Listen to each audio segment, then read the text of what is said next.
घरामध्ये बेसन सोडून दुसरं कुठलंच पीठ नसेल ना, तर हा पदार्थ नक्कीच बनवा. त्यासाठी काय करायचं, 1 वाटी पोहे, पाव वाटी रवा घेऊन पोहे स्मॅश करून घेऊ.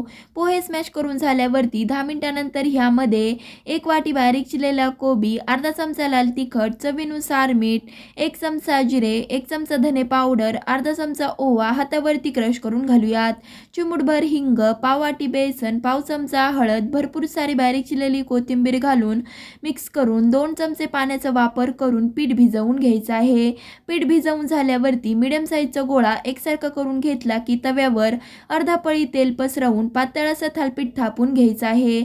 थालीपीठ थापून झाल्यावरती मध्यभागी एक होल करून झाकण ठेवून खालची साईड भाजून घेऊ. खालची साईड भाजून झाल्यावरती झाकण काढून थालीपीठ पलटवून वरची साईड अशीच भाजून घ्यायची आहे. मस्त असं पोहे आणि कोबीचं खुसखुशीत थालीपीठ तयार. लाईक, शेअर, सबस्क्राईब नक्कीच करा. धन्यवाद.